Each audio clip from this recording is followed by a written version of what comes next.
Hema commission report കത്തിപ്പടരുകയാണ്. വ്യത്യസ്തമായ വാർത്തകളാണ് ഓരോ ദിവസവും വന്നുകൊണ്ടിരിക്കുന്നത്. ഇപ്പോൾ സംഗതി വന്നു നിൽക്കുന്നത് സർക്കാരിൻ്റെ തലയിലാണ്. സിനിമാ മേഖലയിലെ പ്രശ്നങ്ങളാണ് ഹേമ കമ്മീഷൻ റിപ്പോർട്ട് പറഞ്ഞതെങ്കിലും വിവരാവകാശ കമ്മീഷണർ പറഞ്ഞതിനേക്കാൾ കൂടുതൽ ഖണ്ഡികകൾ ഒഴിവാക്കിയതും, അതുമാത്രമല്ല പരാതി കിട്ടിയെങ്കിൽ മാത്രമേ അന്വേഷിക്കൂ എന്ന് പറഞ്ഞിരുന്നപ്പോൾ പരാതിയുമായി ഒരു ബംഗാളി നടി രംഗത്ത് വന്നതും, അത് ചലച്ചിത്ര അക്കാദമിയുടെ ചെയർമാനും ആദർശ സാംസ്കാരിക മുന്നണി പോരാളിയുമായ സാക്ഷാൽ രഞ്ജിത്തിൻ്റെ നേരെ തിരിഞ്ഞതും, രഞ്ജിത്തിനെ അങ്ങനെ ബലി കൊടുക്കാനാവില്ല, കേസെടുക്കാനാവില്ല എന്ന് സജി ചെറിയാൻ സാറ് പറഞ്ഞതും, ഒഴിവാക്കിയേ മതിയാവൂ എന്ന് ആനി രാജ പറയുന്നതുമെല്ലാം കൂടി സംഗതി തുളസീദാസിൻ്റെ സിനിമയിലെ ക്ലൈമാക്സ് പോലെ ആയിട്ടുണ്ട്. ഹേമ കമ്മീഷൻ റിപ്പോർട്ട് ഇങ്ങനൊരു കുഴിമന്തി രൂപത്തിലോ ഹൈദരാബാദ് ബിരിയാണിയുടെ രൂപത്തിലോ ഇങ്ങനെ കുഴഞ്ഞ് ചുരുണ്ട് വാരി കയറി വരികയാണ്. ഹേമ കമ്മീഷൻ റിപ്പോർട്ട് 2019 കൊടുത്ത് 5 വർഷത്തോളം അത് ഹോൾഡ് ചെയ്യപ്പെട്ടു. ഒടുവിൽ വിവരാവകാശ കമ്മീഷൻ പുറത്തുവിടാൻ പറഞ്ഞു. അതിനെതിരെ കോടതിയിൽ പോയി, കോടതി തടഞ്ഞില്ല. അവസാനം പുറത്തു വന്നതോടുകൂടി തട്ടലും മുട്ടലും ഒക്കെ അടങ്ങുന്ന വലിയൊരു സംഭവവികാസങ്ങളുടെ ബഹുനിരയാണ് അതിൽ സംഭവിച്ചുകൊണ്ടിരിക്കുന്നത്. അതിനെ സംബന്ധിച്ച് വല്ലാതെ വർത്തമാനം പറയുന്നതിൽ കാര്യമില്ല എന്നറിയാം.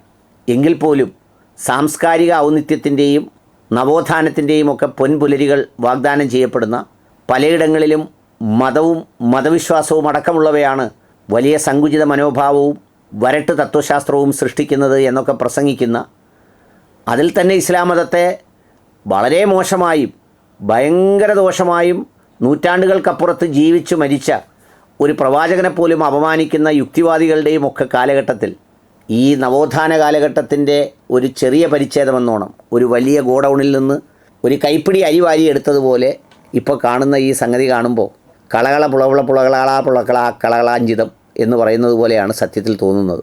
ഏതായാലും ഇപ്പോൾ എത്തി നിൽക്കുന്നത് എന്താണെന്ന് വെച്ചാൽ, എന്തുകൊണ്ടാണ് ഈ റിപ്പോർട്ടിൽ നടപടിയെടുക്കാത്തത്? കാരണം പോക്സോ കേസും പീഡന കേസും ആര് കേൾക്കുന്നോ അല്ലെങ്കിൽ അറിയിക്കുന്നോ അവർ അതിൻ്റെ തുടർ നടപടി സ്വീകരിച്ചിരിക്കണമെന്നാണ്. മന്ത്രി വായിച്ചില്ലെന്നാണ് പറഞ്ഞത്. പക്ഷേ വായിക്കാത്ത മന്ത്രിയുടെ റിപ്പോർട്ടിൽ നിന്ന് ഇന്നൊരു പത്രത്തിൽ കാണാനിടയായത്, വിവരാവകാശ കമ്മീഷൻ 8-11 പാരഗ്രാഫ് കളയാൻ പറഞ്ഞപ്പോൾ 111ഓളം പാരഗ്രാഫ് കളഞ്ഞുവെന്നും അതിലെ തലക്കെട്ടുകൾ ഇങ്ങനെയൊക്കെ ആണെന്നുമൊക്കെയാണ് പറയുന്നത്. ഏതായാലും ഗത്യന്തരമില്ലാതെ അമ്മ രംഗത്ത് വന്ന് നമ്മുടെ സിദ്ദീഖിക്ക പണ്ട് ചെകുത്താനെ പിടിച്ച വീര്യമൊന്നും ഇല്ലെങ്കിലും തപ്പടപടപട എന്നെന്തൊക്കെയോ പറഞ്ഞ് അളിയൻ നിന്ന് തല തപ്പി തലയൂരിപ്പോയി.